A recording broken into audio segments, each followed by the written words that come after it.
Good morning, everyone. My name is Adam Leto. I'm the Chief Executive Officer of the Western Sydney Leadership Dialogue. It is a pleasure to introduce today's event and our Prime Minister, who will be up very shortly.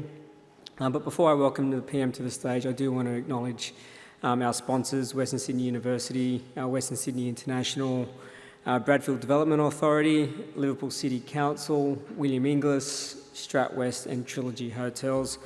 Also want to acknowledge our political dignitaries with us today, who in addition to the Prime Minister include his Cabinet colleague, Ms Catherine King, New South Wales Minister John Graham, Anne Stanley, the member for Werriwa, the Federal member for Macarthur, Mike Freelander, Liverpool Mayor Ned Manoon, Penrith Mayor Todd Carney, Campbelltown Mayor Darcy Lown and Tu Lee, the Federal Labor candidate for Fowler.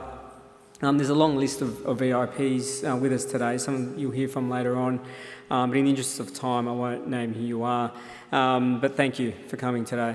As many of you would know, this is our second Airport City Summit that we've hosted, and like last year's inaugural event, which was staged nearly 10 years to the day that the Badgerys Creek site was named as Sydney's next airport, it will provide us with a platform to not only look at what we need to do to continue to ensure that we're best placed to take advantage of this generational piece of infrastructure, but also reflect on the region's existing and sometimes underutilised strengths.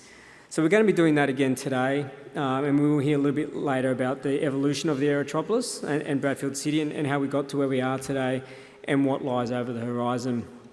Many of us recognise that the development of the areas around the airport is a long-term proposition and will fill out over time to deliver on the original promise of 200,000 smart jobs, deliver public transport connections to established centres such as Liverpool, Penrith, Campbelltown, catalyse the growth of more homes and new investment. We understand that this will happen and it will take time, but we also realise that the jobs, homes and infrastructure won't happen by accident and without sometimes making a little bit of noise, and something that Western Sydney is very good at. That means starting to plan and advocate for those needs right now. And that's what we've been doing, and that's what we'll continue to do. It includes commitments to the metro extensions of the airport line, to the southwest to Macarthur and northwest to Tallawong, something that the Dialogue has been championing for many years now. Really pleased with the federal government's announcement today, and we'll hear from the PM a bit later, about its commitment to corridor preservation and planning to extend the metro airport line beyond Bradfield to Macarthur. It's a great announcement, and as we've maintained for nearly a decade now, for Western Sydney Airport to succeed, it needs to connect to Western Sydney, and today's $1 billion announcement is a great step towards helping achieve that. I'm sure many of our friends at Campbelltown, Liverpool, Camden and Wollondilly councils that are here with us today, who have been strong voices on this issue, we're certainly pleased with that announcement. Our discussion today also includes getting ahead of the game on enabling infrastructure so that we're not continually playing catch up on the roads, pipes and power required to service our future communities. It's making sure that these residents have access to recreation, arts, culture, public and green space, access to jobs. It's supporting our vocational and higher education providers and their engagement with industry so that our students and pipeline of talents have the skills and knowledge to meet the changing and future demands. All of these things we will hear about today and are absolutely critical in ensuring that we have the necessary building blocks in place to create a livable, smart, productive and sustainable region. And while we don't want to take our eyes off that big picture and continue to plan and advocate for those needs, we also can't afford to lose sight of what's in front of us. And the fact is that Sydney's only 24-hour international airport will be opening in less than 2 years. Something that as Sydney-siders, we've never seen or experienced before, something that will fundamentally change the way the city and Western Sydney functions.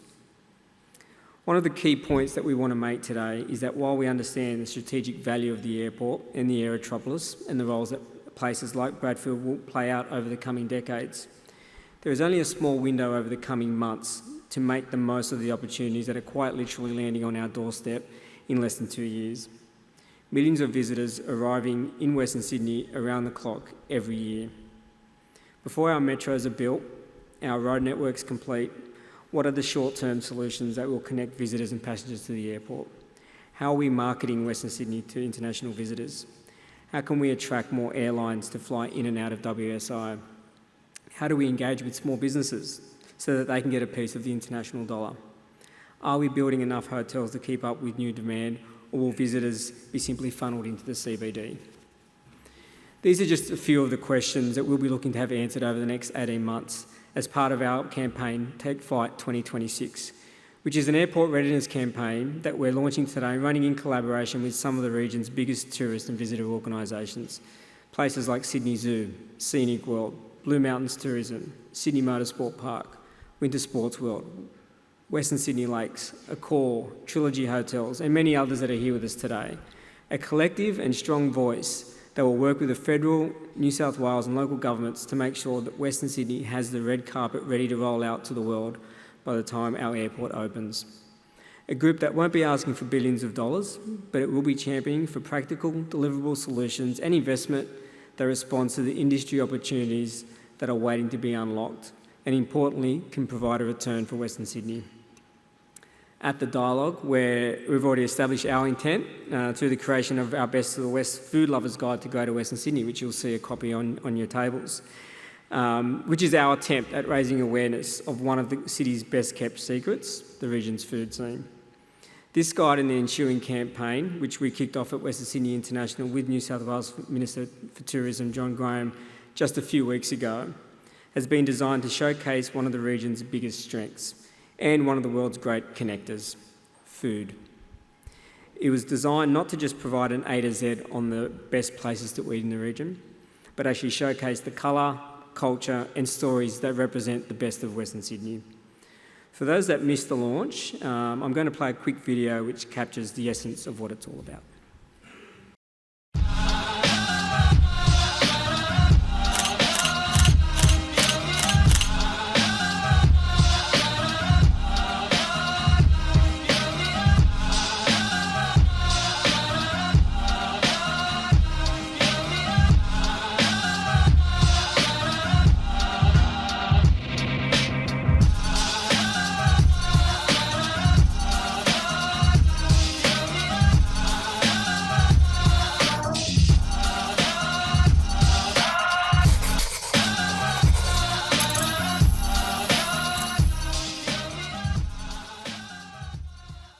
If the coffee and the bacon egg roll didn't get you going, hopefully that moved the senses.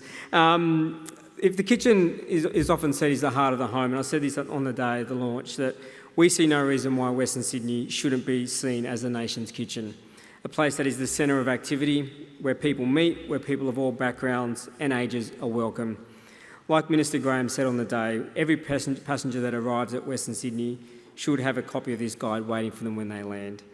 These are the sort of things that we want to see more of, the sort of things our airport readiness campaign will be driving over the coming months. And while there's always going to be a case to argue for the things we don't have, we also need to look at the things that we do have and how we can leverage our existing strengths, especially in the areas of food, culture, small business and innovation. We'll be hearing from the New South Wales Minister for Jobs and Tourism and Transport a little bit later and talk about that campaign in more detail.